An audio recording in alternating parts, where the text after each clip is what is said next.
Ladies and gentlemen, welcome back to another riveting edition of the Simple Minds Sports Show. The Super Bowl is back on. I'm not sure if anybody heard. The Patriots completed their franchise turnaround in simply 48 or so hours in the greatest draft of all time, confirmed on record from the New England Patriots by all the beat writers and everybody that has a say. It's the best draft they've ever seen. Also in the news, the country's future and economy is looking better than ever. The WNBA is an underrated product that everybody should watch. Bobby pays his taxes. The earth is flat. Ray is not fat. And I am not triggered by what I believe to be stupid people. All things true will be discussed on today's show, including the greatest draft of all time. But as always, we're going to start with opening takes. Ray, you're under suspension for stealing Bobby's takes 2 weeks ago. You get to go first. Thank you, Richard. Nothing negative. It was all positive, just like you said about this draft. One of the greatest drafts the Patriots have ever had. These are the same people that said Jamarcus Russell should have gone number one. Ryan Leaf was the 1B quarterback to Peyton Manning. With that said, the Patriots got filled. They did fill a lot of holes at the same time that we don't know what these guys are going to... What? Did you make a mother joke, you son of a bitch? Nope. All right. With that said, the Patriots they filled a lot of holes, but at the same time, we don't know what these guys will do in the NFL. It's a wait and see approach, and let's cut the bullshit until after week one to see what these guys actually fucking have. And you're met your quota on mother jokes. I didn't say anything. Also, you're right. It was the greatest draft of all time. I'm going to shift over to Celtics. They moved past the Magic. A lot of people calling it a great warm up for this team. No. Look, they were going to beat the Magic in 4 or 5 games regardless, as long as Tatum played. Said that a while ago. Tatum showed out. We could take this one of two ways. Yes, they got their radar up. It looks like Tatum was playing with a chip on his shoulder, but there's no guarantee that travels to the next 3 rounds. What it did was get the third best player in the league, one of the best players in the league, got his shooting wrist injured. Your other best player is playing on a hurt knee. They've got time to recuperate, but you had to go up against a tough defensive team that were playing like a bunch of schoolyard hacks, going for injuries and doing what they could to stay into games. And that doesn't make a team that's already won a championship tougher. That just makes their road tougher because now they're a little bit more beat up than they were. Drew Holiday missed the last 2 games with a hamstring. So I would have rather beat the Hawks by 50 points for 5 games than have to deal with getting the shit kicked out of you for 5 games in a win for the Celtics. But regardless, here we are. We're into round 2 as expected. Just a little bit more beat up, but at least they got some time to recover. Bobby, your opening take. That was a pussy approach. Were you referring to his find out whatever the fuck that means, the Magic? No, I'm talking about Rich's approach that, they're all hacks. I wish we would have played the Hawks and beat them by 50. That's a pussy approach. Oh, okay. Yeah. Well, that's what you come here for, folks. The stellar analysis of fucking pussy takes, pussy approaches. Oh, run it down the throat, fucking pussies. Oh, let's bash our fucking heads in. No, we had the easiest schedule after the All-Star game, after the All-Star break, and you wanted to toughen them up. Anyways, go ahead. I can kill the libs. Very good. Mike Vrabel doesn't give a shit. That's crystal clear. If you have anything to do with previous Patriots regimes, he'll kick you out. He drafted a long snapper, which was for some reason being overlooked. That's not problematic. Just first of all, drafting a fucking long snapper, and then immediately cut the team's long snapper, Joe Cardona. Get the hell out. Well, I have one question. We drafted a wide receiver. Why have we not cut Kendrick Bourne? We drafted one, cut his ass, get him out of here. The guy's an absolute clown. He professes it specifically in every press conference after the game. Mike, cut Kendrick Bourne. And they're about every season, no matter the sport, as it begins, Bobby's got an agenda. And this year clearly is. I will use my platform to better my interests. Yes, as anyone should. Well, what's it before? It was Zappy before. Like Zappy should have been the starter all along. Mac Jones. You guys were big Zap Daddy guys. Zappy was better on the field than Mac Jones in a Patriots uniform. I think that's fair to say. Fact, not opinion. Yeah. First of all, that's also not facts. But that's fine. We've got narratives on the show, and that's good. Like, oh, a pussy approach. Oh, you fucking pussies. Fucking pussies, Celtics. They don't want to fucking compete. No, I wasn't calling them pussies. I was calling you a pussy. Fucking pussies. Oh, you a fucking pussy. Pussies. Fucking pussies. You know who's not pussies? The Patriots. They accomplished the greatest draft in NFL history. If you talk to anybody except for Bobby, and I'm sure as soon as they cut Bourne, Super Bowl's back on for him too. It's all puppies and rainbows down there in Foxborough, so we'll be talking about that again. All things true tonight. All things true. Up and down the totem pole with Chief Bobby. We've got a couple ups and a couple downs going on there. Celtics send the Magic packing. We'll check in on the NBA playoffs. This or that with Chief Bobby doing double time because Ray doesn't do anything, but I'm the pussy. Simplest Minds of the week. Welcome to the Simple Minds Sports Show. Friday Rewind live Thursday, May 1st. Welcome to May.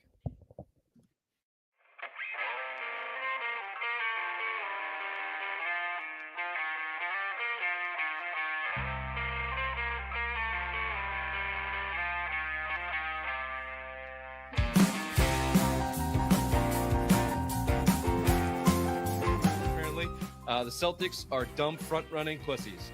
This is the same team they have been for 4 years running.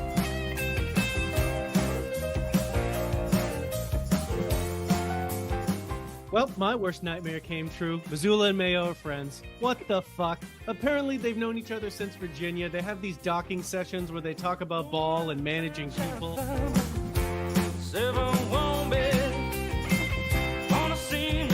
Vacation. I'm gonna quay all these. I'm gonna fucking watch them this week. Do you say quay? Is it not quay? It's Q. It's Q. It's Q-U-E. You idiot.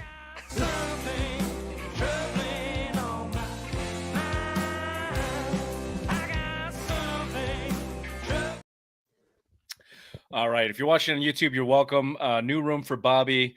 Ray looks skinny. Clearly, he's confident. He's coming out just shots fired right off the bat. So good for you. The weight is melting off of him. Yeah, just flying off. How many gallbladders does one man have to give? If you were listening on your favorite podcast platform, wherever you're watching, wherever you're listening, please rate, subscribe, review, tell your friends. As always, tell your mothers. We might break him again tonight. He might have to take a mental break again this evening. Skinny Ray is actually a mentally weaker Ray. Fat Ray can handle any verbal abuse. Skinny Ray's a little bitch. That's an astute acknowledgement there, Bobby. That is true. That is true. Fat Ray doesn't give a fuck. He'll take whatever you throw at him. He's starving himself. There's not enough calories in there to handle it. True. Actually, you're probably right about that. Yeah. Wherever you're watching, wherever you're listening, please rate, subscribe, review, tell your friends, as always, tell your mothers. All right, let's get to the greatest draft of all time. A's across the board, national pundits, local pundits. I think Tommy Curran called it as close to perfect as you can get, to which I would just say, of course, what is everyone talking about? What is everyone talking about?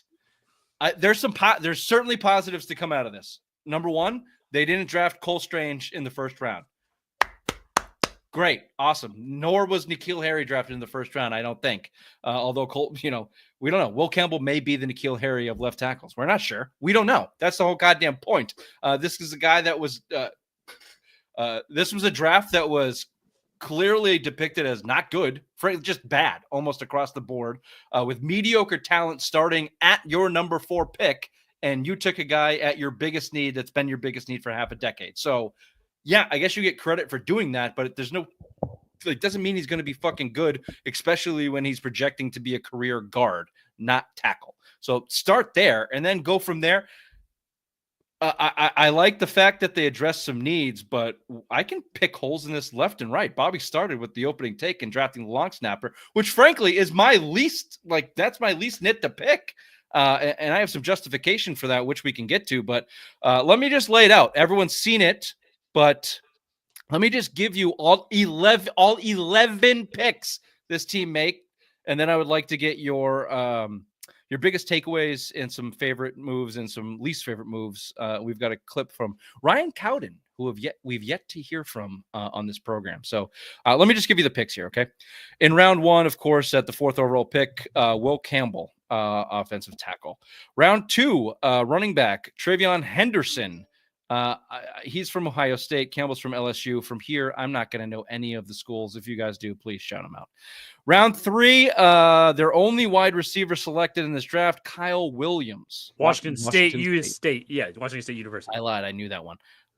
From here, I'm useless. Round 3 again, pick 31, center/guard Jared Wilson, Georgia. Georgia.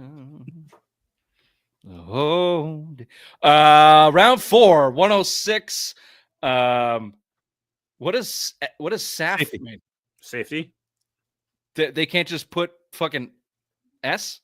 I've never seen SAF as a short for safety, so that's news to me. Is it safety free? Like they're just doing it backwards? It's like a Oh, maybe safety, free safety. Yeah, maybe. free safety. Craig Woodson. Kyle. California. Jalen Brown. Round 4, pick 35, defensive tackle Joshua Farms, Florida State. Correct. Nice. Fuck Nice yeah. job. Yeah. Round 5, edge Brandon Swinson, LSU. Well Correct. done. I'm better than I thought I was. And here he gets a little wonky. Round 6, Anders Baragalis. Miami. Close enough, Miami. And then 3 7-round picks, offensive tackle Marcus Bryant, don't care. Long snapper Julian Missouri. Ashby, don't care. Oh, no. Defensive back, mystery irrelevant. The last pick in the Memphis. draft, Kobe Minor. A minor. Yeah, they had to take that one down. There you go. Does anyone want to? Let's just go biggest takeaways and take your pick. Anything jump out at you from that draft? You want to? Let's hear from Bobby, then let's hear from Ryan Cowden. Yeah, my biggest takeaways, they essentially went consensus. There wasn't any major reaches. They drafted Will Campbell, which everybody thought they were going to do. And then all signs point to that at 38, they took who they felt was the best player. There's the whole conversation that there was a bit of a discrepancy on who they would take when they got to the pick, but that guy was gone. We can discuss who maybe that was. They got a receiver who we all think could fit in the McDaniel system. They got an interior lineman that could possibly play guard, possibly play center, but has some good upside. There's the safety pick, and then there's the two edge guys that fell that they got good value at. So they're all really positions of need. Just are they going to be able to fit in the system? They have traits, and we'll see how it goes. What did Ryan Cowden have to say about the draft there, Raymond? I'm wondering if there's one common theme that you guys are looking for in this draft with the players you're bringing in right now. What is that theme? You know, it's this idea, Ian, that from free agency and now through the draft, they're not always going to be perfect and fit exactly to the criteria, but the most that we can sit there and talk about that we're adding guys who love playing football, guys who are great teammates. We all want talented players, we do. But there's an idea here that can't be overstated enough, is that if you don't get the person right, then a lot of that other stuff can go to the wayside. And I think we've been trying to be very intentional about the people, about some of the people to build the foundation that Coach Vrabel and his vision has here for this football team. That started in free agency, and that's been a major emphasis for us as we've gotten into this draft process. I didn't realize how big of a draw Ryan Cowden had. Where's that boy from?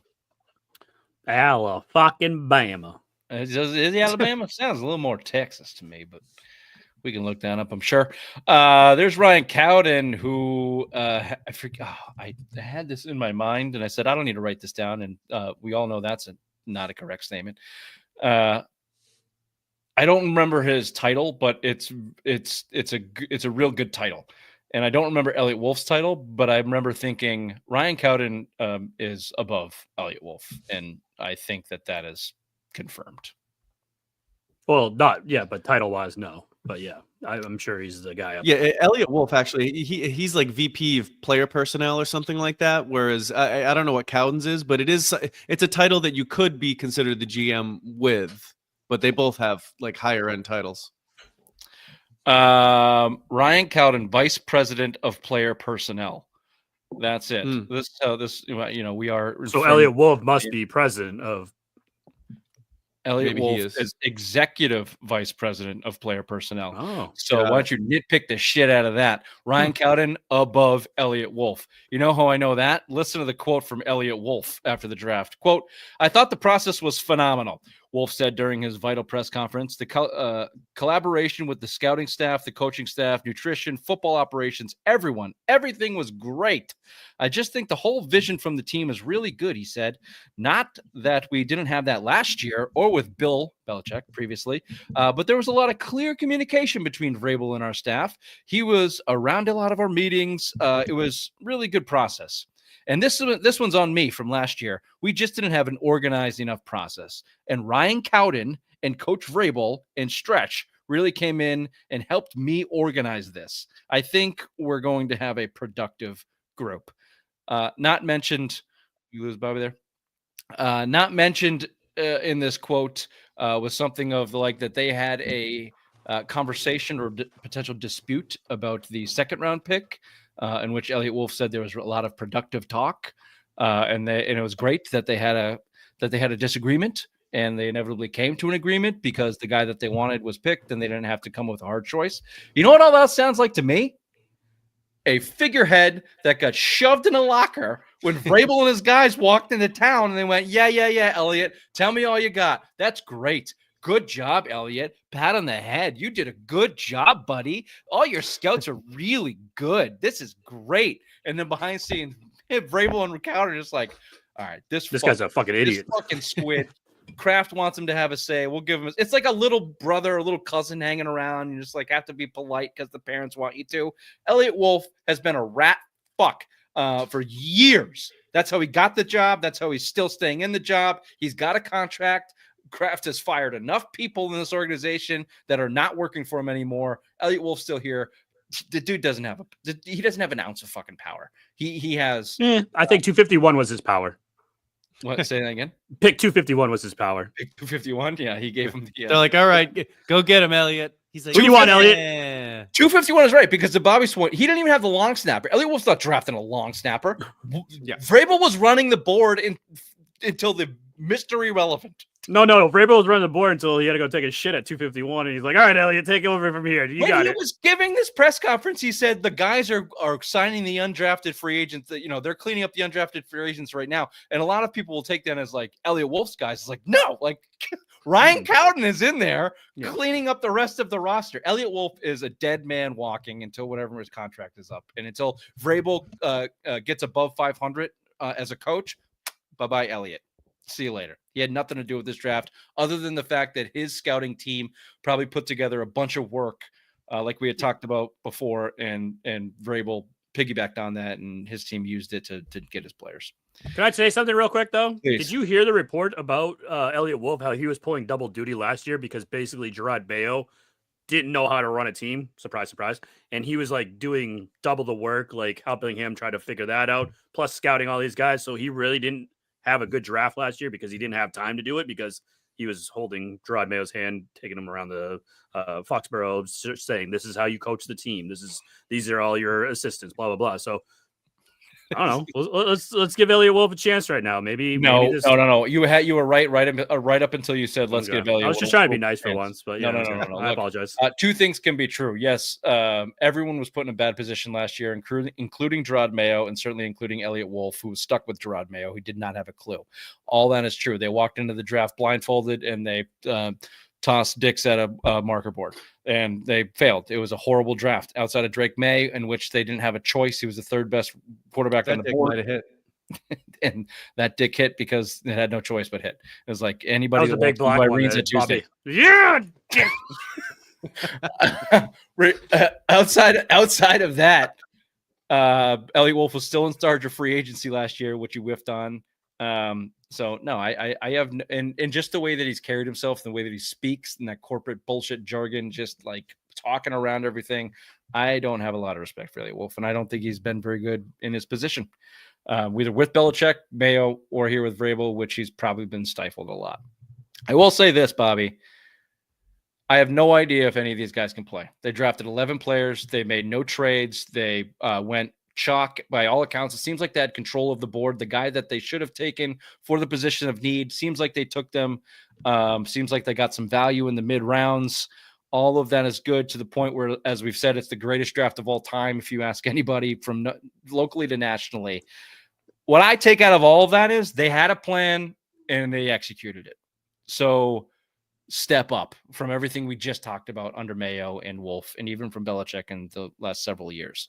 So step up, step in the right direction. As Cowden mentioned, they had a clear directive to bring guys in with a good head on their shoulders. They cleaned out their leadership. The Patriots have. All captains are gone.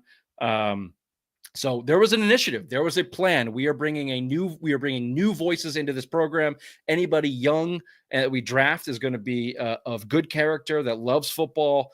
They're building their foundation that way. Whether they can play or not, who knows? Really, who knows? And a lot of that has to do with their coaching anyway. So I guess that's my positive I take from it. And whatever the talent falls is wherever the talent falls.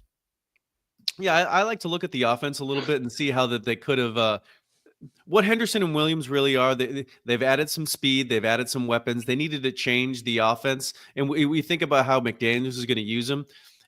Henderson's going to be that gun. He's going to be the gun back. He's going to be the one back there. He's not really like he's not like James White, but he's going to pass protect. He's going to be the back that's in there on passing downs. He's fast. He can get touchdowns. Really what it looks like when you look at the picks that they got guys that can protect the quarterback, the guys that they think can score touchdowns, and the end guys to go after the quarterback. Those are the three things that you need to do big time. They really need them, and hopefully those guys can come through on that. Rich has said it all along. You got to build from the inside out, and that's what they did in this draft. They did the inside out. They worked on the offensive line, defensive line, and had protected the quarterback. I mean, the players. Nobody has any problems with the players. I forget the only real nitpick was the safety was seen as a reach.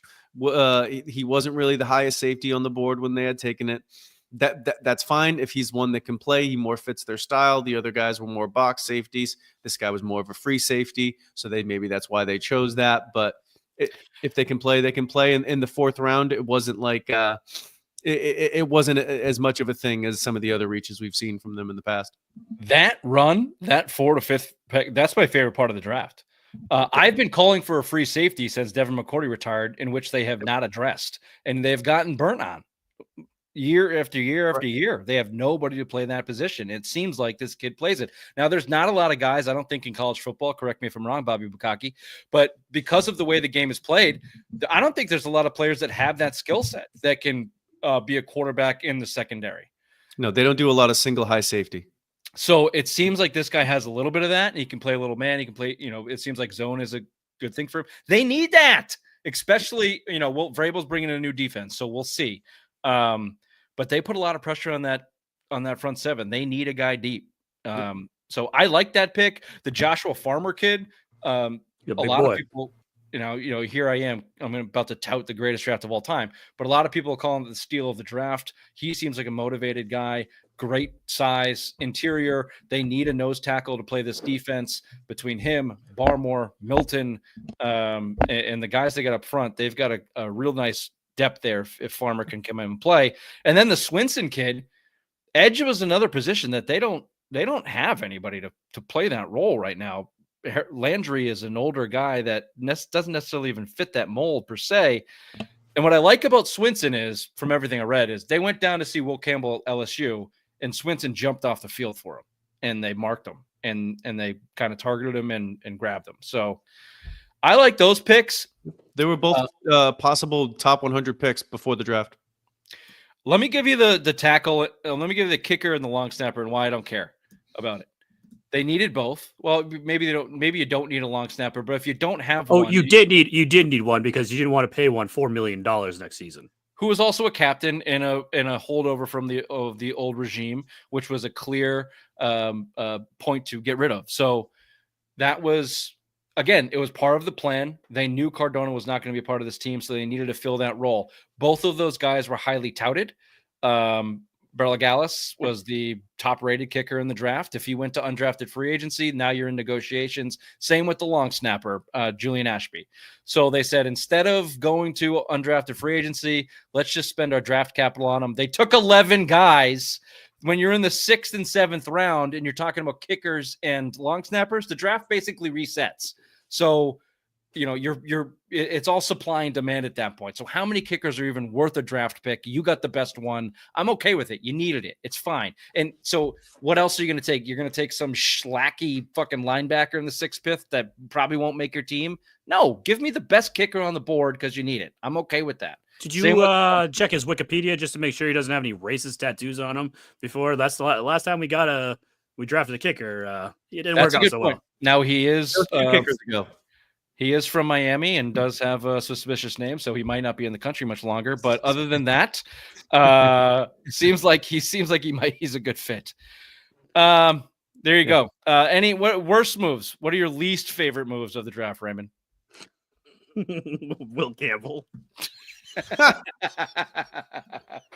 Oh, this is actually who would you have taken? Now we've seen it play out. I mean, I wish we could have traded back. That's the ultimate thing. You wanted to trade back, but he was the best.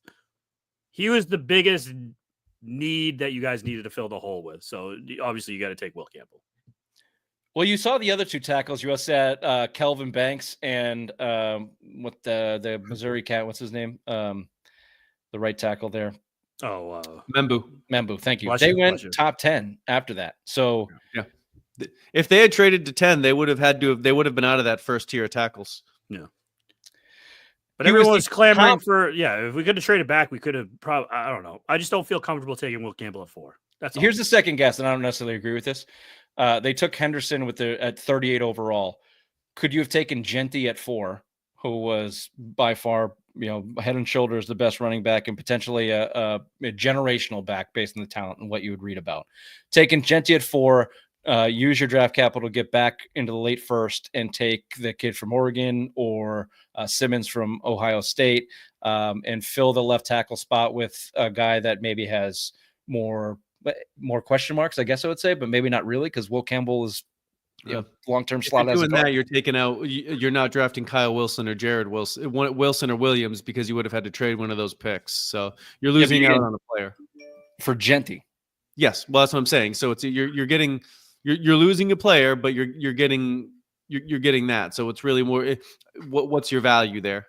Well, let's just watch. This is why the draft, and anybody that says this draft is amazing doesn't know anything at all. So let's see what Genty becomes. Let's see what the offensive tackle from Oregon becomes, and Simmons from Ohio State, and Will Campbell and Henderson, and let's see how all these guys turn out to be as NFL players. Now, circumstances are what they are, but this is in 2 or 3 years you'll be able to second guess all of these picks, depending on how things go. But I'm with you. Real quick though, the Kyle Williams pick too, like a wide receiver from Washington State, who in the Pac-12 there's only 2 teams, Washington State and Oregon State. I think that's a little silly. I wish we got a guy that was in the SEC, Big Ten, something like that, like a big conference where you could see better competition. This guy was playing against like shit. Okay, allow me to give you the worst thing. They drafted 1 wide receiver. Their starting wide receiver core, as it stands right now, is the same fucking receiving core as it was last year, unless you count Matt Collins, who doesn't wear shoes, because Stephon Diggs and his 32-year-old ass will not be ready for week 1, and he won't be himself until next year. So not addressing the wide receiver position, I think, is a mistake. Not even taking a flyer in the middle rounds or late rounds, unless they go back into the free agency. You got a Keenan Allen, Amari Cooper out there. I've been saying it all along. You go sign 2 veterans and you draft a young kid, I'm on board. If they can fill that gap with a veteran here in free agency before camp, I will take this all back. But just going with a 3rd-round pick and Kyle Williams, 3rd-round wide receivers, they could pop or they could flop. Almost a 50-50, maybe less than 50-50 chance for this kid to work. You're starting the season right now with Pop Douglas as your number 1 wide receiver. Mm-hmm. So you took Trayvon Henderson in your 2nd-round pick. By all accounts, the kid's a stud. He's got injury histories, but he's a running back. And you've got a top 15 running back on your team right now who understands McDaniel's system, should be pretty good at it. Unless Henderson becomes the kid from Detroit or Saquon Barkley next year, we're going to second guess that, especially with who went right after him. Luther Burden went to Chicago, and he seems like a dickhead. Yeah, he's a head case. He was never going to get picked. But talent out the ears. So let's watch how those 2 careers and seasons go. Burden goes there and cuts it up in Chicago, and you're stuck with fucking Booty and Bourne not running the right routes. Major second guess, not addressing the wide receiver position again. Yep. Yeah, next year the same needs. The needs are going to be the same next year. It's going to be tackle and it's going to be receiver, because they're going to need a right tackle for the future. This is even if Campbell works or not, exactly, and they're going to need a receiver. Those 2 things are going to be the same. Yeah, now they got this Marcus Bryant in the 7th round as a tackle, but yeah, they addressed. Let's put it this way before we move on. They have addressed immediate needs. I think they've got a NFL product to put on the field this year. A lot of that, I think they're putting a ton of pressure on Josh McDaniels and Drake May still with pass catchers, and Stephon Diggs, a ton of pressure to come back and be reliable as a number 1 guy at 30-something years old with a blown ACL. It's not a recipe for success in my eyes, but they're certainly better than they were. Outside the Patriots, biggest draft notes here, though. Obviously, the biggest story coming out of the draft was Shedeur Sanders drops basically 100 picks to the 5th round for being an entitled prick. Your thoughts? And his dad's an entitled prick too. And he still gets drafted by the Browns. Like, you go through all of that, and you still have to go to Cleveland, which has like a dozen quarterbacks on the roster right now. Did you hear, though, like, were you watching clip highlights? Basically, when the Browns draft? The kid from Oregon, right? Dylan Gabriel. Yeah, when he did that, he was like, I don't understand it. Browns, Joe Flacco's older than you, Dad. Like, he was saying, like, talking shit about, like, the Browns quarterback room. And then he gets fucking drafted. Oh, the clips from Sanders coming out. There's clips with him at, I think it was before the college season with him and Cam Ward. And Cam Ward is like, you're a jerk off, man. Like, you're just fucking around out here. Like, I am ready to play. That Cam Ward kid, I knew nothing about. He still probably won't amount to much because he's going to the Titans and his skill set is kind of limited. But everything on camera that kid did, I was like, okay, check mark. Like, he is here to play. If his head is on straight, if he's got skill and coaching, he should be good. Here comes Bobby Bukaki. Go ahead. Speaking of the video of Shedeur Sanders, do you guys remember the sausage fest that they would show him sitting at when it was in round 1? You know how they show him when he wasn't at the draft? It was just him and all his boys just sitting there like bopping. It was so like it was like a party. Like they were just sitting there. I need a time lapse of like the round 1 party. It was hundreds of people all the way to. Oh, I would just all like just like all him, just him by himself in the 4th him and his round. mom. It's like. Yeah, a lot of people are basking in the failure of Shedeur Sanders, and probably rightfully so. Entitlement is never liked or accepted, and he seems to have shot himself in the foot. Do you think that was the owner picking him, or the NFL calling and saying, "Excuse me, like this is getting bad. Can you just take him?" The owner told those two to Stefanski and Barry pick him because the front office room was just like this. Oh, this was an owner's coup. I forgot to put this in the email. There was basically a league mandate that Shedeur Sanders does not get picked before the 3rd round. Oh, really? Yeah, because of how badly he pissed off the teams that actually interviewed him, and they basically called everybody and said, nobody picked this fucking kid. We're setting an example for kids coming forward. This NIL money is like, if we allow this, then it's going to go off the rails. He was an example. He was made an example of the NIL era of college football players.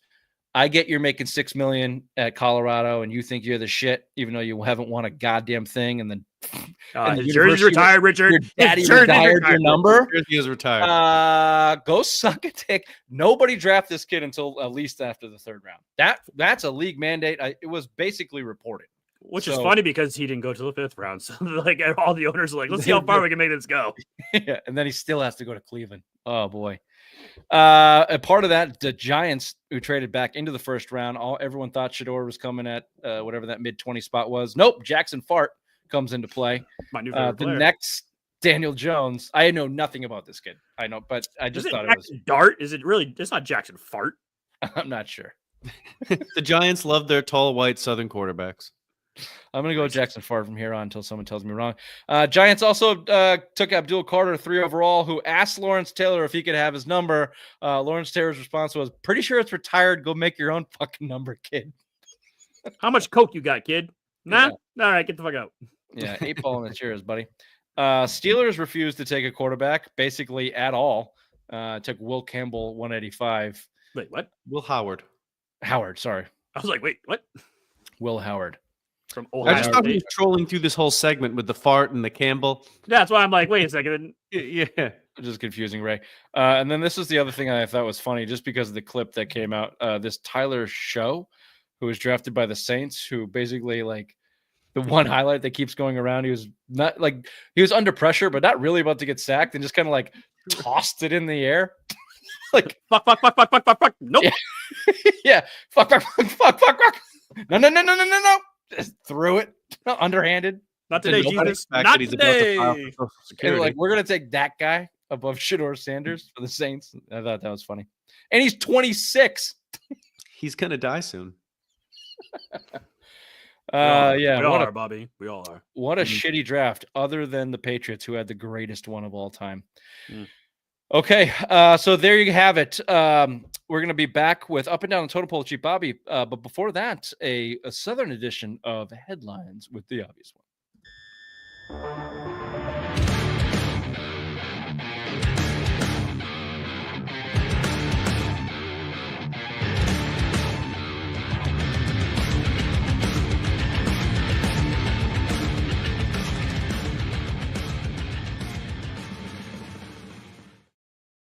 Well, howdy there, folks. Welcome back to Headlines with the Obvious One, where the only one thing more confused than my noggin is a chicken trying to cross a road with a blindfold on. I'm about as sharp as a bag of wet biscuits. Them New England Patriots got some smart folk. Me, not so smart. They went and did something that made more sense than a snake in a hammock. Yup, they actually had a good draft. They done grabbed offensive tackle Will Campbell, who's built like a barn door, which is perfect since the only thing bigger than his muscles is my appetite for fried cocks. They also picked up center Jared Wilson and running back Travion Henderson, which I reckon is a real nice football like me. I just like sitting down thinking about pies and such. Well, them Boston Red Sox had a week about as wild as a possum in a trash can, just up and down like a roller coaster made of rusted nails. They blew a 6-run lead to the Blue Jays 7-6. Lucas Giolito done his part, but the bullpen couldn't hold it together, kind of like me trying to hold onto a greasy biscuit shot while I'm running from a bungo bear. Shucks, y'all. The Sox lost, and I'm still trying to figure out how to work a fork without looking, but hey, okay, yup. Now Jaylen Brown done showed his big old black backside off in his Celtics playoff series against Orlando. Jesus. That boy played through injuries like a mule with a broken peg. Speaking of broken pegs, I don't get no boners sometimes. In Game 5, Jason Tatum scored 35, and I reckon that's about as impressive as a raccoon driving a tractor. Me? I got about 3 or 5 squirts after the pony rub, and now I gets all sticky. Gah. And that's all she wrote, y'all. Y'all come back now, you hear? And next week, I'll make a cheeseburger pizza disappear like a hobo wing wang in Chief Bobby's parking lot. Stay thick, Boston. Right back to you, boys. Request for banner 19.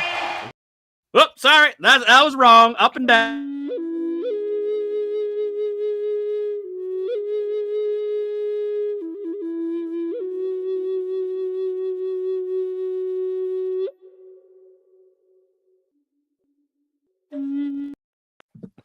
Skinny Southern Ray can really. I like not to read it beforehand because. Clearly you did not read it beforehand. I don't read them now. I like to be surprised. The last I do too. I think just one note. Slow it down so we can hear what's happening. Well, I had tears in my eyes after the cock one, so I was like, shit.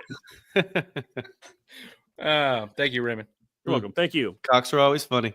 Yeah. All right, our first one here up. The Cleveland Cavaliers. They destroyed the Heat in a 4-0 sweep, setting the record for margin of victory in a series sweep by 122 points margin of victory. They were playing a JV team. That's the Heat blow. I mean, that's nothing to hang your hat on. That's like us being the Hawks by 55 points. Pussy. You want to play the fucking pussies, right? Cavs are fucking pussies. I was going to say this could easily be down for the Heat. That was an embarrassment. I mean, oof. Speaking of down, the Cleveland Browns, they did Browns things, decided not to draft the best player in the draft, then drafted Gabriel in the 3rd and Sanders in the 5th. Just a woof, woof, woof of a draft. Oh, I get it. They're the Browns, so that's what I get it. That's what the woof, woof, woof was. Well done, Bobby. Exactly, because they're the dogs. Thanks. I'll stick to my original take on this. I know Travis Hunter was the consensus best player in the draft, but I don't have high hopes for that kid living up to him at all. So they got good return with the Jags. What they did with it, I don't know. I'm not Bobby Bukaki. I don't know who these players are. I'm assuming they screwed it up because of the Browns. but I was okay with the move out of 2. Which is funny too, because aren't they trying to build a new stadium? Wouldn't you want to try to put like the best talent on the field? Get a Travis Hunter. Don't fucking That's get why a they're Mason the Graham. Cleveland Browns. I mean, touche. They do Browns things. Yep, they fucked it up. Down, even though we just touched on it, Abdul Carter. This guy gets immediately drafted and then immediately asked for the retired number of possibly the greatest position player in NFL history. I was wrong. This guy's an asshole. How do you think Belichick took that after reading that? Or after He has Jordan no idea read that happened. He's too busy being bossed around by his girlfriend. Yeah, that one got screened on his way to his face. She like looked at it. She's like, "Nope, he's gonna get so upset about this. No, we're not gonna bring this up to Bill." Yeah, this has nothing to do with our agenda today. Yeah, no, don't bring this sort of shit to me again in the future. I think Abdul Carter will be a really good player and put up a lot of stats, but probably he's going to the perfect team in the Giants who stink, and he'll flash if his coach lets him flash, but he'll probably just be a hollow player. He'll be like a Michael Parsons. Yeah, I think he'll be good, but he's gonna get out of New York. Oops, sorry. What, Bobby? I just said he'll be a stat stuffer. I think Not he'll a be good. winning player. Yeah, he'll get good when he gets out of New York. If it ever happens. Speaking of down, the Colorado Rockies, okay? This team totally blows. 4 wins on the season. They're literally projected to possibly not have as many wins as a football team. Good for you bringing up baseball. I didn't even know. Bobby. I didn't know that either. That's I good. was trolling through the old internet and just started pulling up standings looking for things. And then I went MLB all the way to the bottom. 4? Wow. 4 is pretty bad. And the White Sox had the most losses in history, in MLB history, which is 1,000 years old last year. So you've got bad teams. The baseball needs to get that team out of Colorado. It's not. Has Colorado ever had a good pitcher? No, you can't have good pitching in Colorado. That's what I'm saying. Have they ever had like at least one guy, maybe not when he was in Coors Field, but that was like a legitimate ace? No. They don't even try. There's not been a good guy that has gone through Colorado. Not that I know. I mean, maybe Billy Baseball could give a name, but nothing's going to somebody jump out. Ubaldo Jimenez. Exactly. Jimenez. No. Yeah. He sounds No, cool. they stink. They didn't get that team out of Colorado. That's bad. Speaking of balls going up, juvenile behavior. Multiple reports of prospects receiving prank phone calls while being drafted, highlighted by Shador Sanders and Abdul Carter. By who did it, Bobby? Oh, by the son of Falcons defensive coordinator Jeff Ulbrich, who just got fined $100,000. Yeah, he got fined $100,000 for that, which was 1/8 of his salary, by the way. Yeah, that's a significant fine. That kid is a 21-year-old. He's not a kid. We were doing stupid shits at 21-year-old as 21-year-olds do as well. But the uproar for the prank calls, pussies, like Jesus Christ, people, like give it a rest. They're okay. These poor kids, like they're fine. They got prank called. My God. I mean, if you're 21 and doing it, I don't know. If we were 21 and drunk hanging out, like, and you gave me Shador Sanders' number, like, you want to fucking call this guy? Like, nah. Yeah, you would have considered doing it if I gave you the number last Thursday. You would have considered doing it. Oh, fuck yeah! If we could get on the show, if we could do it, yeah. If we could. Yeah, like if we were on the show and this is like, hey, I got Shador's number. Well, dial it up. Let's do it. To be fair, though, we would have been more creative. Like, we wouldn't have just been like, hey, and like fumbled the bag and like, oh, you're not getting drafted. We're just like, what up, Shador? Not getting drafted, but what's up? Are live on the Simple Mind Sports Show. Yeah. Could you imagine how funny would that have been if somebody had prank called him live onto a podcast? That's the move. That's probably that would be the move. Yeah. Hey, not hey, drafted, 2026 slide, but you are live on the Simple Mind Sports Show. Yeah. 2026, baby. We're doing it. Put that on a to-do list. When's the baseball draft? Probably already happened. Baseball's stupid. Nobody knows. Yeah. And speaking of stupid, the final down, Bill Belichick. Yeah. This is what elder abuse looks like. This man's family needs to step in at this point. That woman is slowly taking a control of all his affairs. I have seen elder abuse. She is controlling him and manipulating him. That is not Bill Belichick. That man is sad and depressed after being fired, and she is stealing from him. And the sons need to step in. This is bad.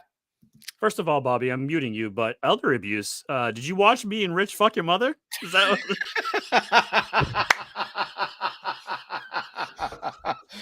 from the hole in his basement. I knew that hole was there for a reason. I don't watch. I didn't know it was going that way, but I am curious about Bobby seeing elder abuse. I'd like to get that. I'd like to get that story one day.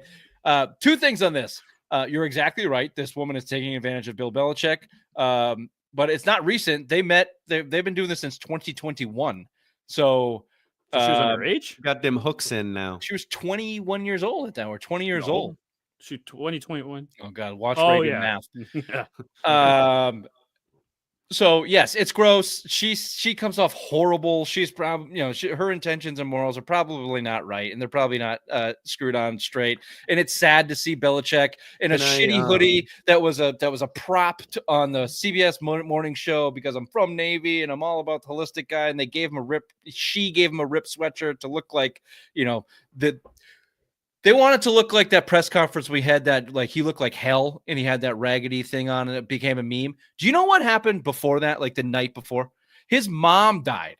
So that week his mother died and he was doing all of the things that you have to do when your mother died. And he looked like shit that week and everyone has made fun of him for that. And then this bitch, Jordan Hudson, puts him in a sweatshirt similar to that to try and fucking gather that energy again. Yeah, I said it, Ray.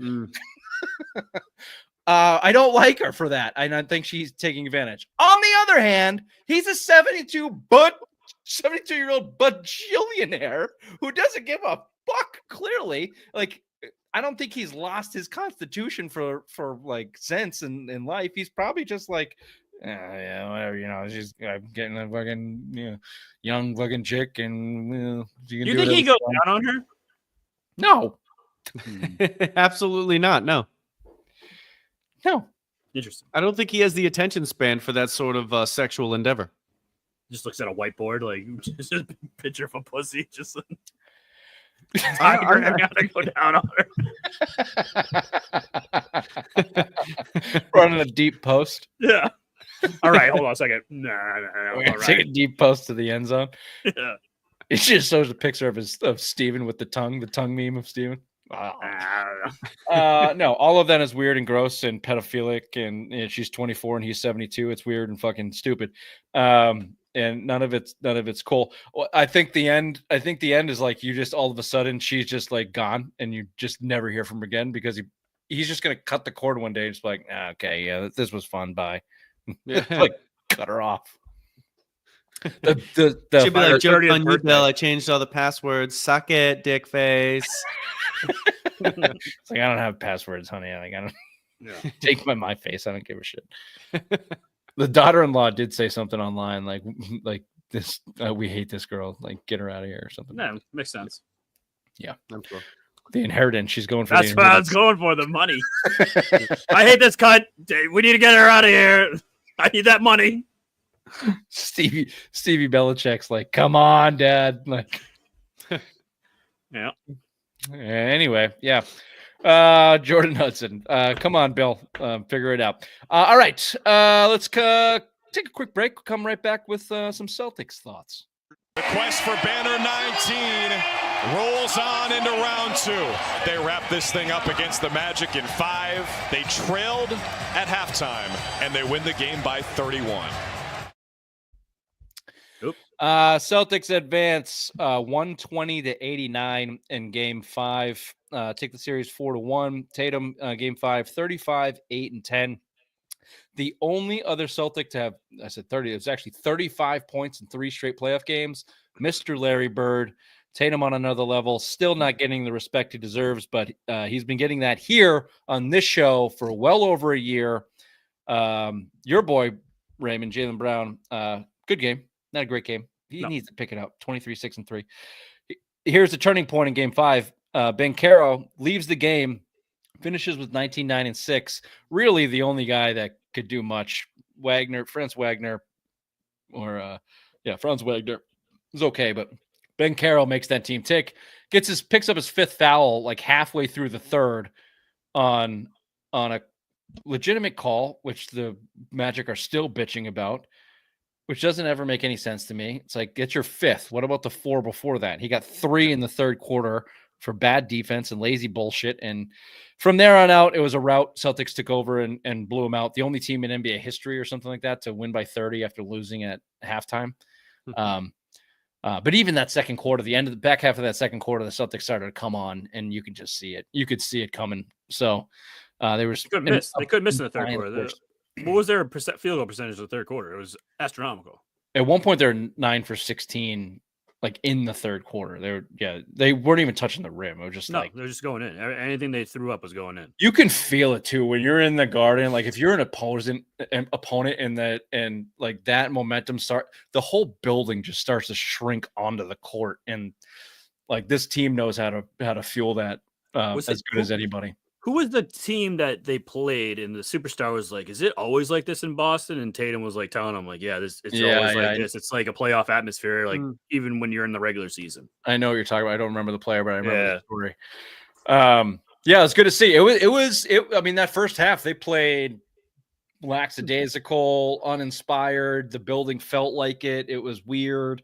And then, as soon as Banchero went out in the third, it was lights out. No contest. My biggest takeaways, Magic are a bunch of freaking hacks. And this Jamal Mosley, their head coach, is getting a lot of credit. And they are coached well. They play good defense. They're, offensively very limited. But my God, the bitching from this guy and this team after the way that they played, intentionally knowing the way they played, which was hacky, fouling, hard fouls, up in people's face, really aggressive. For him to come out, we have a clip here, and talk like this, I had a lot of respect for him for most of the series, and then I listened to this and was like, come on, man. Like, understand your place.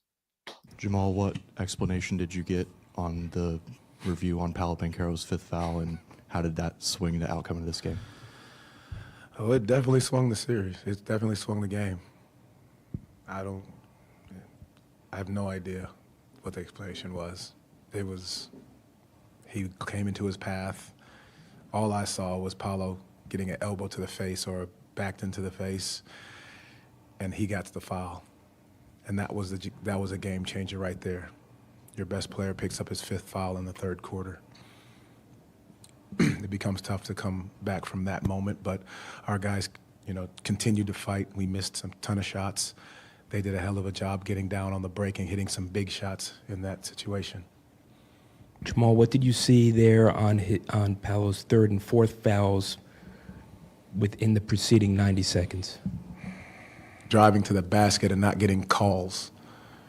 And in those moments, there's a level of frustration that can kick in when they're impeding your progress to the rim. And so All right. So you get the idea there. First of all, it was a foul for his fifth foul. You're in Jaylen Brown's airspace. Anyone saw the shot? He caught an elbow, but like this it's called fucking basketball, dude. Secondly, you're down 3-1. You're in the defending champions' home gym. You're losing, and then you go to that. Like, just wear it. It struck me as a guy in a team that was not ready for the moment, over like everything. They were over their skis, and it seems like a good coach. He may come to regret that, leaning on bitching about the refs, especially, as I said, the way that they came into this. Everyone saw it. I mean, nationally, they were talking about it. They were aggressively going after the team, multiple flagrant fouls. But you do that because you don't have talent on the offensive side. You only have Banchero. That's the only offensive weapon you have. So what is teams that can't score offensively? You try to get in the other team's head. You hack. You try to play defense. You just do the shitty stuff that you're talking about, like just playing hard. Right, and that's fine, and I'm okay with that. And frankly, I think it woke Tatum up and gave him an edge. But like, don't go to the podium and then bitch about not getting the fouls on the other end. Is my point. Like, you knew the game you were playing. You brought this game to this level. Your team did that. So don't complain about your best player catching an elbow when he was playing defense too hard. Yeah. It's kind of my point. What do you think of the thought of they woke Tatum up, Bobby? It seemed like he was playing with an edge. Sat out of the game with the wrist, came back and dominated the next 3 games. Fuck you. I said that was going to happen, you son of a bitch. I said Tatum was going to get injured. He's going to play hard. He's going to come back. He's going to play with a man possessed. I said that, and you're not giving me my fucking roses, you prick. You're a pussy, Ray. That's a pussy take, Ray. And it's such a skinny Ray take. Fat Ray would have eaten that. He would have been fine. But skinny Ray, no, yeah, I want my fucking fat that's gone. It just lets it get right into your head. I want my kudos, motherfuckers. You won't get it.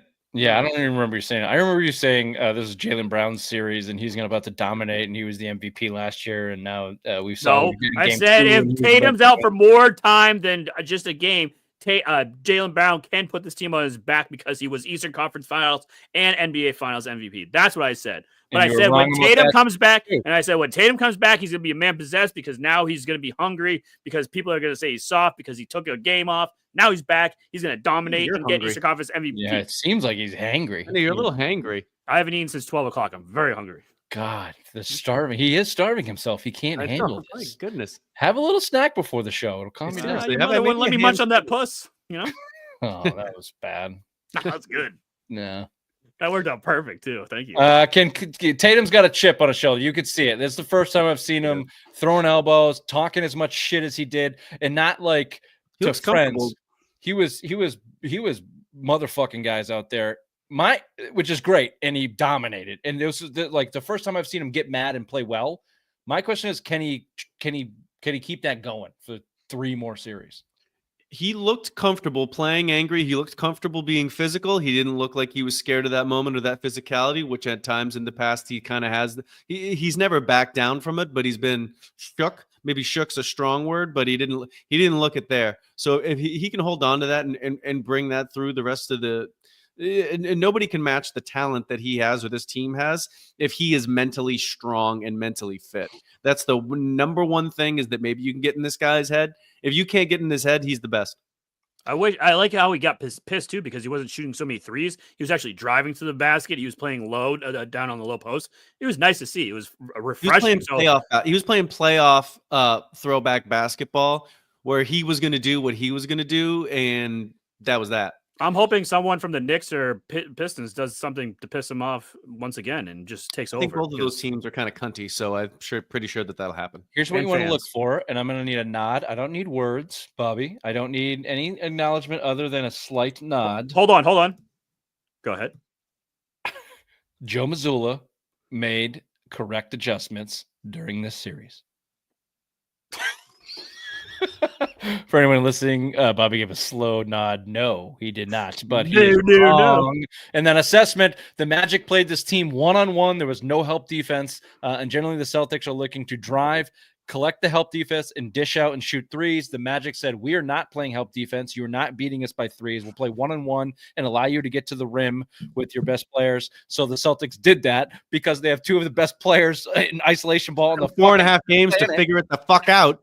Fucking idiot. Now, it's more Magic than it is Celtics, and the Magic never readjusted. They said, sure, Tatum, you want to go one-on-one and go to the basket and get Banchero 6 fouls in fucking 48 minutes? No problem. Keep going, buddy. You can do it. Jaylen Brown, one of the best slashers to the game.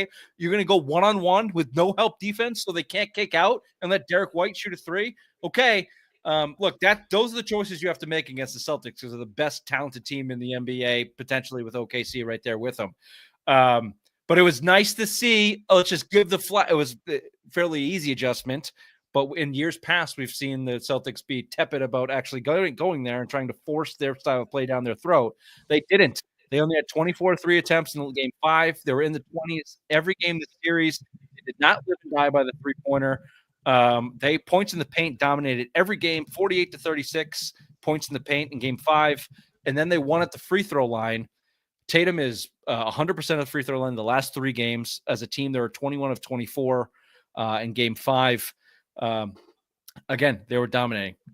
Patriot Man 7 says Derek White was MVP of that series. Patriot Man 7, thanks for hanging out. You were wrong. Not even close.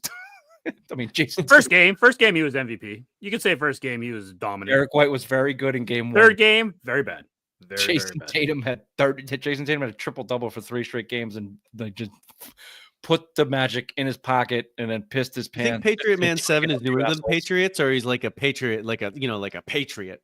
I don't know. He's got a fish in his profile picture, so that's cool. No. That's why I kind of went either way. So I was just curious. Oh yeah, he might be Patriot.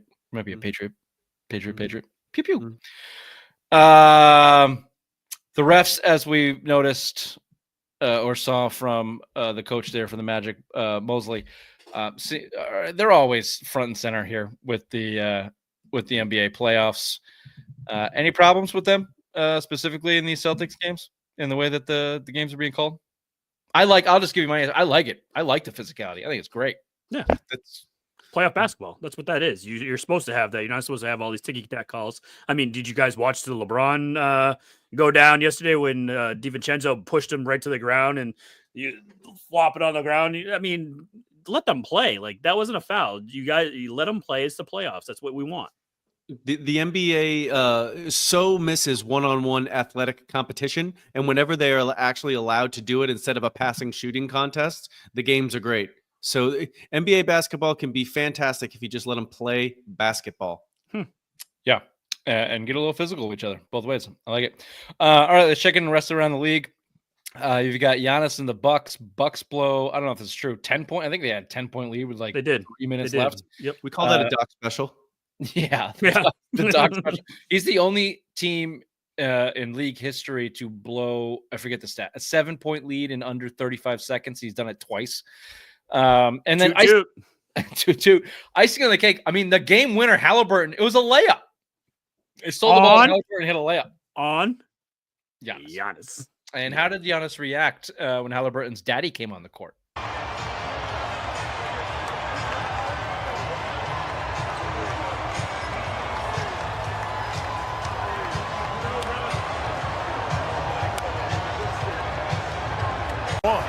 Making big plays in big moments is what it's about. And that's what Tyrese Halliburton is doing. But listen, the entire team played and made some plays. TJ was outstanding, I thought. Was able to get some. Oh, they still trying to clean it up. We got Antetokounmpo, we got Mathurin, and we got all kind of guys out here in the middle of this. The security's there. And they're trying. It's Kevin Porter Jr. I mean,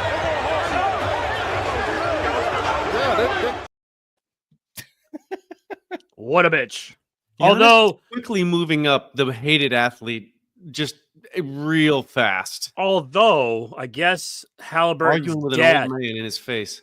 Halliburton's dad's been complained about to the league office by multiple GMs and players because of how he acts in the stands. So I don't know. 50-50. The Halliburton dad thing is fine. Like, get off the court, dude. Like, you don't belong there. Your son was rated by his contemporaries, by the players in the NBA, the most overrated player in the NBA, Tyrese Halliburton. Think of that of what you want, but you're the dad. Get off the court. So I'm all right with like Giannis giving that guy a little shit. But then that second one, I don't know who, Matthias. I'm not familiar with the player. Maybe it probably should be. It seemed like he had like the big brother or like just holier than now, bring him in close and like, hey man, probably said something like the way you're playing, it's not cool for the league or whatever the fuck he said. And he was like, fuck you, man. Like, take your loss and get out of my face, Giannis, you bitch. That's what he said. Like don't like, you lost, dude. Go back to your locker room and go away. No, know what he said to him? He goes, come here. Pussy. I bet you guys wanted to play the Hawks, you pussies. See, comes all around, baby. Yeah, Bobby's right. We were on this. I think I wrote a blog about this like a year ago. Giannis Antetokounmpo is the fastest, like, lovable athlete to hateable athlete in recent memory. He was like LeBron. LeBron's on the list, but Giannis was universally liked. And then won a championship, got his money, and then almost overnight turned into a prima donna bitch. Yep. And is really annoying to follow now. It seems like the summer is going to be all about him too, because that seems like it's going to be like the his last time he's played for the Bucks. Yeah, I mean, I don't blame him there. That organization blows and it's a dumpster fire, so I don't blame him for leaving. All right, Knicks blow. They got to take the Pistons in Game 6, still up 3-2. Let's see if they can finish that out. The Warriors just won't go away. That's an exciting series. Draymond Green doing Draymond Green things, fights every night. But the Warriors have control over that series. We said this too, going into the playoffs. Don't sleep on the Warriors. And I'm pretty sure you want to give me some flowers, Ray. I said the Warriors would go beyond the Lakers, and I'm pretty sure you disagreed with me. I also said the Lakers would be out first round. You son of a bitch! I'm pretty sure I was correct on. Oh, they're both. They've literally double muted each other. That was possibly the dumbest thing that's ever happened in Simple Minds Sports Show history. They actually double muted each other and argued on mute. They are that was fantastic. Wow, The first ever double mute. Wow. that Hold was on. utterly incredible. I watched it happen. You are both fucking idiots. As mentioned, the Heat were embarrassed and the Lakers were eliminated. JJ, Coach JJ. First of all, anybody that goes by the first name JJ as a grown adult, big red flag. Put him on the FBI watch list. Secondly, this guy hates substitutes. First time in NBA history, he goes an entire half without substituting anybody, including his 40-year-old LeBron James and his fat ass Luka Doncic. They don't get a second of break in the second half, and they lose that game. And then quickly after, they get eliminated by the Timberwolves. While Anthony Edwards drops his bigger dick than yours on everybody as he leaves the stadium. just. What was this quote? He was like, Lakers in 5. Lakers in 5. That's all he kept saying after the game. Click, clack, Lakers in 5. Don't fucking talk to me. something like that. If he wasn't such a prick, I'd love him. All right. Any final thoughts on the NBA playoffs here? Nope. Knicks are ahead right now against the Pistons. So I hope Ime and the Rockets take it to 7. That'd be a fun series to watch for sure. Best news out of this, if you're a Celtics fan, is the Celtics get to rest. Go Pistons. You want as much rest as possible for your Celtics. So there you go. We'll keep an eye on that. All right, right back with This or That with Chief Bobby.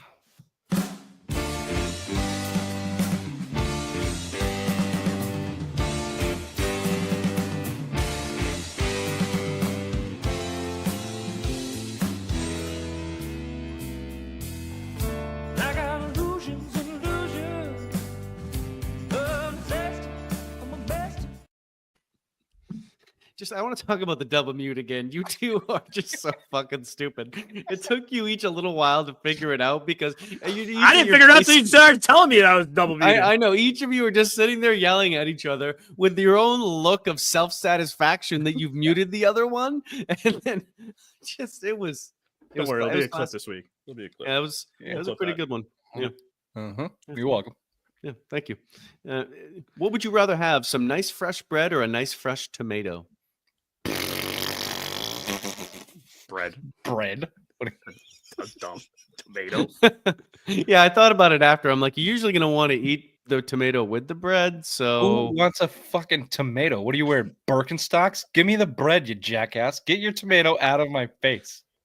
That was a dumb question. I was like, what's it? Like, where's he going with this? I didn't understand. Dumbass question. Yeah. However, in the summer, a nice caprese. We do the fresh basil, grow the tomato, get the little glaze on there with some toasted bread. I'll do that. But but you're not gonna be like, oh my god, this tomato. Ooh. Yeah. Oh, look at this beautiful. Here's a tomato. Never wash your hands again. Sorry. I'm stuck on the tomatoes. What's the tomato beef? What's the beef tomato? Tomato?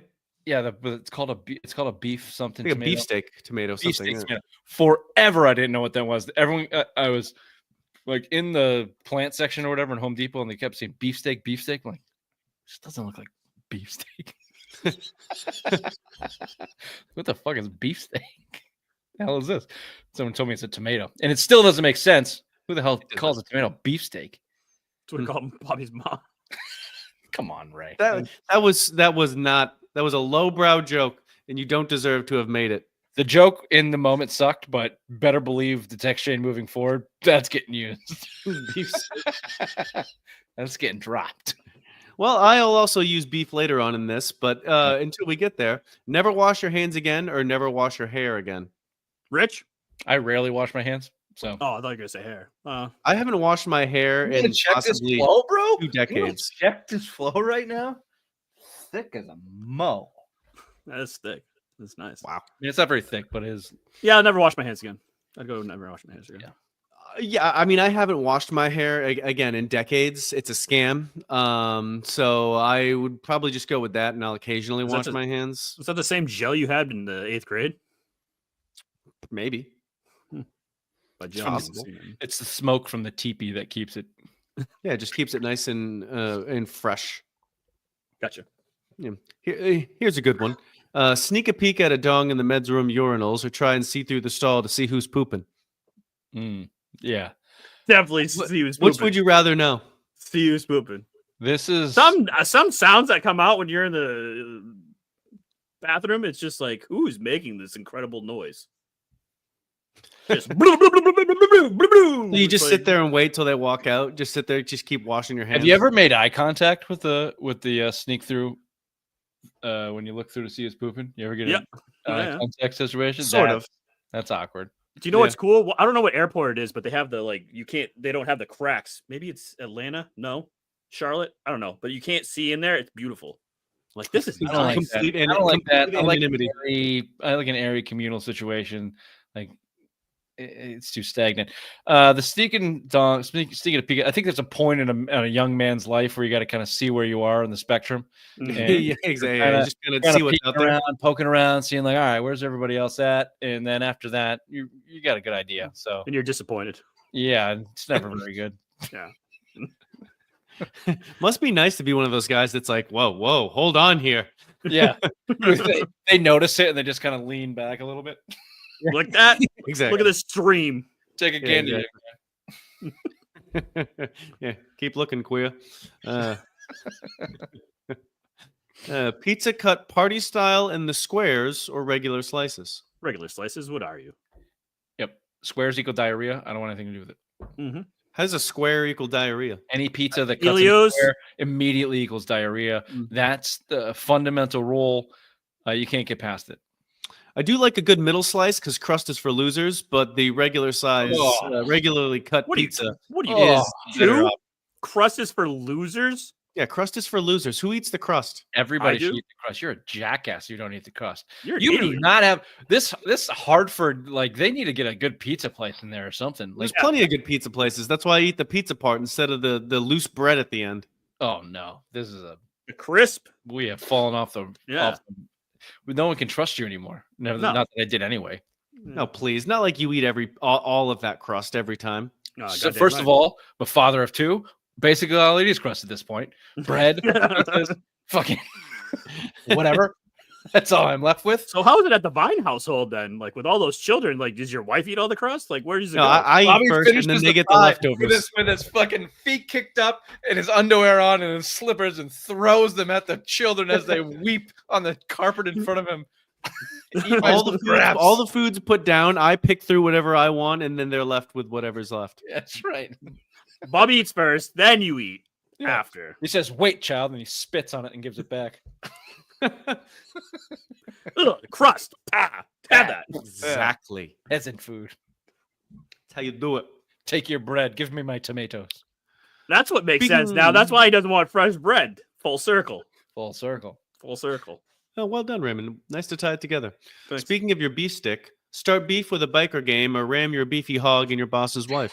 I'm going beef with the biker gang. Yep, not touching that one. Beef with the biker gang. I'll die. I don't care. Yeah, no, this is on the internet. I'm gonna go biker gang. Bobby? Yeah, I'm gonna put the beefy hog up in there. You kidding me? What are we talking about here? It's a no-brainer. No-brainer. I almost joined a biker gang. Really? Washington, D.C. with Joe Carroll.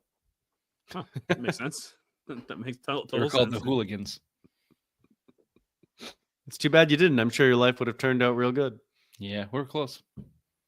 What was the deciding factor? Yeah, what was the last part for the initiation? I'm pretty sure they just fucked with us. They said we had to go jump on the fence at the White House and then run away, which we did, and we got away and never heard from them again. There are snipers at the White House. Well done. Is it a place called Harry's? Harry's. Yeah. School bus has to pick you up for work every day, or chaperone has to accompany you out on evenings. You bus go out every day. Bus every day. Yeah. Like, they're gonna come to my door, like my driveway, and pick me up. Yeah, you have to go stand out at the end of your driveway, wait for the school bus to pick you up, and then the school bus is going to go stop, pick up everybody else, and then drop you off at work. Yeah, done. Oh no, I'm out. Chaperone. Yeah. Wait, I don't give a fuck about that chaperone. I can still do whatever I want. They're just there to supervise. I can do whatever I want still. Yeah, they're gonna tell me no, but it doesn't matter. Yeah, exactly. They'll be like, no, you shouldn't do that, and I'll be like, nah, You're not not my boss. I You're mean, just a chaperone. I mean, I thought we were gonna go. Yeah, okay, then I'll go with chaperone too. Yeah, it's more of the having to sit on the bus with other people that I'm out on for sure. Well, you can make friends with That's gonna be a someone, full- you know, like an It's old man. not a private bus. I don't make friends. Yeah. No, certainly not with strangers. Ice cream on its own or with sprinkles. Sprinkles. Oh, you fat bastard. You're going to fall off. I knew you were going to do that. Ice cream with sprinkles is disgusting. It ruins the consistency of the ice cream. Okay. What kind of ice cream? Yeah, what are we talking about? Whatever ice cream you Soft want. serve with sprinkles. That's A vanilla soft serve without sprinkles is basically blasphemy.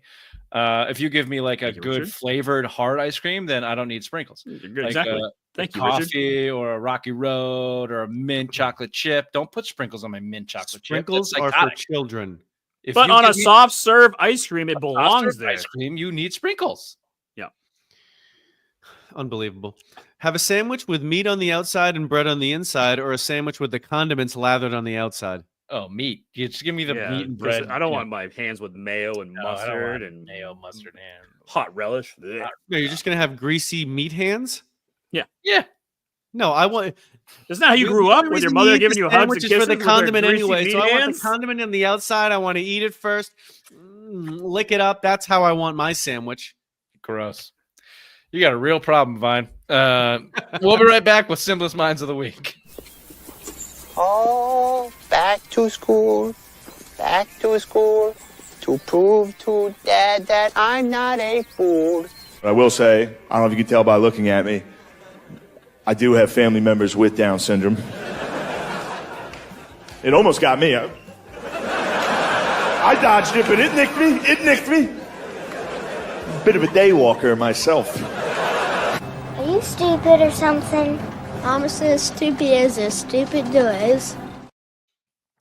All right, here we are closing out the show with another edition of Simplest Minds of the Week. We're going to start off with Face Off. Oh no, I didn't have that one. Okay, good job, Ray. Oh, God damn it. Let's go over to Jokic and the Horsehead. You didn't send that one either. Okay, yep, that's on there.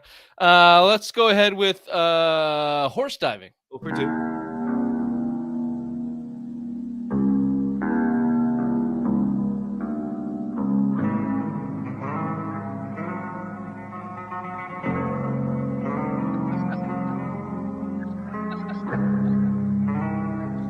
And this is how PETA was started.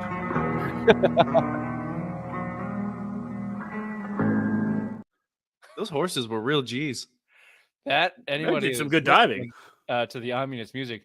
That was just someone on a horse on a high dive, at least 30 to 40 feet How'd they in get the the air. horse up there? That's That's a great question. Dial that thing back. Can we see the back end of the high dive?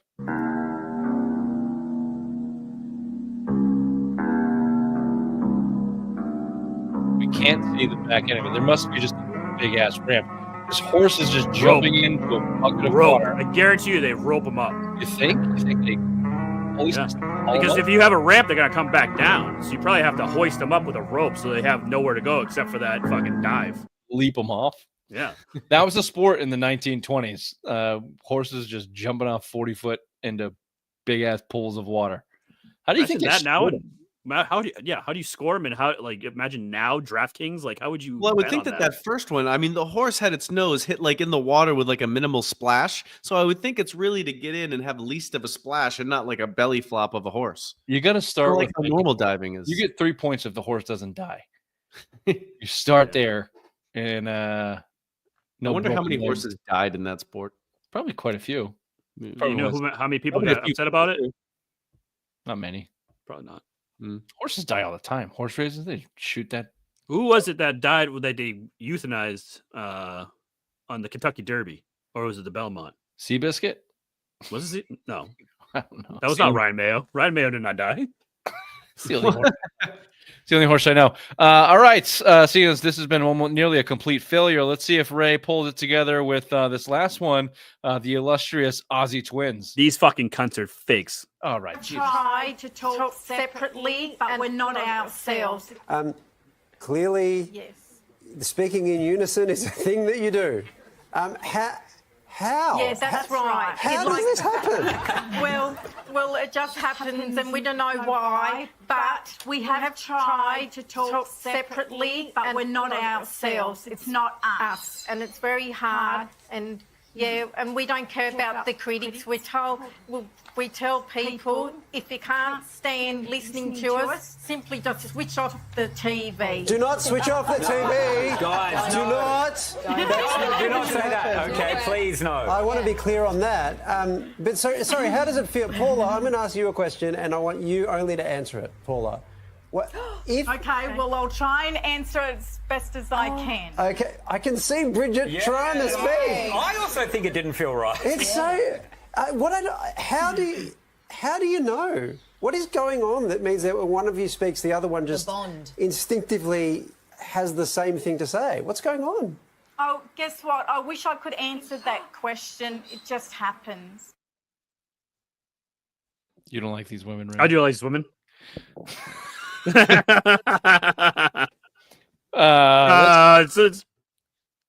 it's easy. It's a wild story coming out of there. It's fake. It's fucking fake. No. That's 100%. That's 100% real. You don't see. I can do it. See.